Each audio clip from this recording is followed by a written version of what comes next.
What's up? I'm back on YouTube reviewing Goodyear 400. What a good race I just saw. It was probably the best race I've seen in the last couple weeks here. I've been not making videos because the races have been kind of boring. I was going to make a Dover video, but I wasn't in Maryland, so I was actually at the track in Dover. So good time there. There was a lot of aero blocking. There wasn't much passing at Dover, but that's whatever. It's not about Dover. It's about Darlington today, the other track with a D in the name, other than Daytona.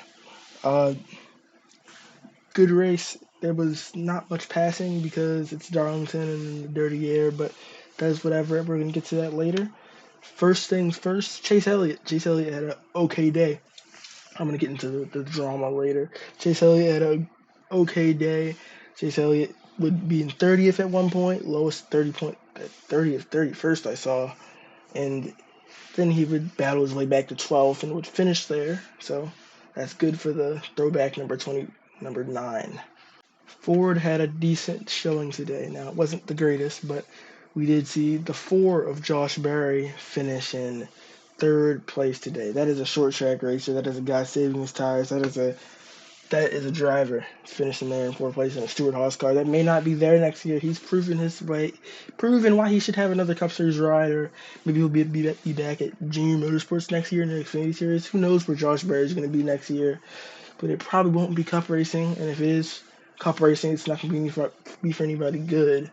But if it's Xfinity racing, if he can go back to Junior Motorsports and drive the 88, I mean, what is Josh Berry going to do? He could go back down to late models. Who knows what Josh Berry's going to do? But that'll be interesting to see where Josh Berry goes after this year. Now, what everybody has not been waiting for, drum roll please, the Kyle Busch report this week at Darlington. Kyle Busch had an amazing last couple of weeks here. So at Dover, he would start first, and he would run in the top 10 most of the day, and then he would get up to right behind Noah Gragson. I think it was fourth place he finished that day. It's been 2 weeks, and I kind of forgot to start the finishing position of Kyle Busch, but it was a good day. I think it was fourth place. He fought behind Gragson forever, but that's besides the point.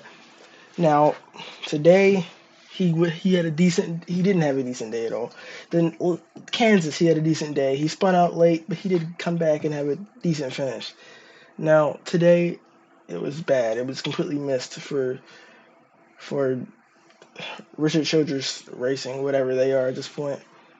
Now, he complained that the car being tight start of the race, and that was a problem because they started changing on the car. It didn't help. And then they end up making the car loose by the end of the race. So Kyle Busch was not having a good day. He was in the wall quite a bit. He had a pretty big moment. I think it was in stage 2 where he hit the wall. But listening to his radio all day, Kyle Busch did not seem happy. He claimed he was driving a motorboat. I refute those claims. I think he was driving a Chevrolet Camaro ZL1 NASCAR, or a NASCAR car, if you want to say it like that. That's the correct way to say it. But speaking of Kyle Busch, where's Kyle Busch going to be next year? Will he be in the Cup Series?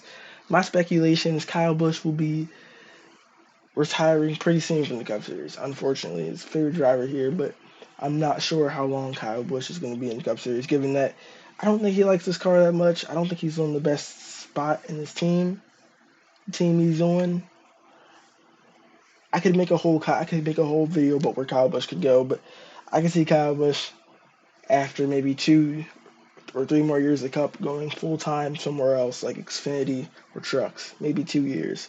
I think he has to run the 2025 season, so it would be 2026 we'd be looking at. So, Kyle Busch.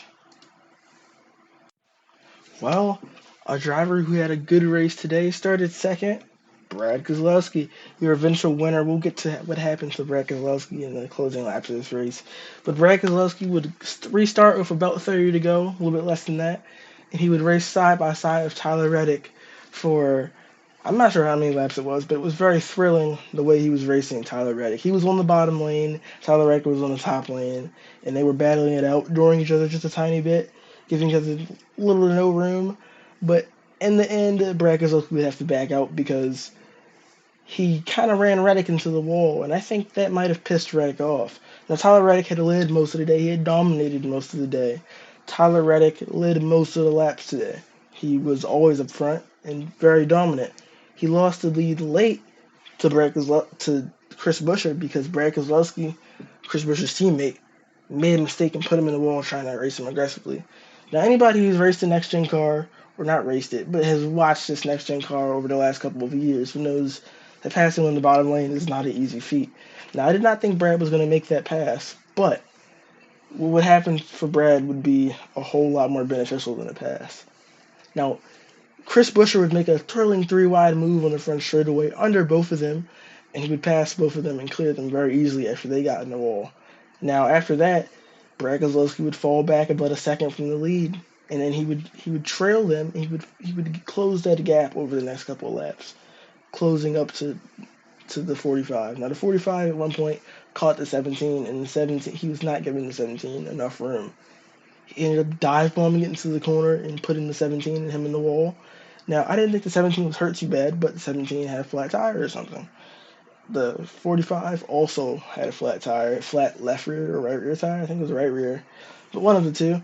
Now, hey, I couldn't have been his left rear. His left rear didn't touch anything. But that being, Tyler Reddick kind of ruined this race for the 17. Tyler Reddick, since a dumb move, to be honest, I've seen better in iRacing, but that wouldn't be the first time that Tyler Reddick would find himself in the situation, as the 14 would do the same to him a couple years ago at Bristol Dirt. Now, for that being said, Tyler Reddick had a good day, obviously. Good day for Toyota. Toyota sees they have strength. And Martin Truex also had a good day. So, good for Toyota today. They see they have strength, but in the end, the Brad Keselowski would win. Now, when Brad Keselowski was sitting behind these two guys racing for the win, both of those guys had to pit the very next lap. Brad Keselowski would lead the last 10 laps, I think it was, and he would go on to win. Brad Keselowski hadn't won since 2021 at Talladega, I think it was. For Brad Keselowski win, but does that also mean a Brad Keselowski turnaround? Not in my opinion. Brad Keselowski, he has a good car. He has looked strong these last couple weeks. Not at Dover, per se. I don't really know how he did at Kansas, but I don't think Brad Keselowski is a turnaround here. I think it's a win. It's a win in the books. He'll make it in the chase if 16 drivers don't win before the season's over. Now, he'll be guaranteed. Then he'll be guaranteed a spot in the chase. But I don't know if Brad Keselowski right now. It's going to take more for me to see. Maybe more out of that Ford camp. Maybe more out of Brad Keselowski and RFK. But I mean, the 17 has been strong. The Fords are starting to look up. Not the Penske Fords, because Joey Logano ran out back all day. Well, one more thing in this video. There was a little scuffle after the race. Now, Brad Keselowski won the race while he was doing his burnouts.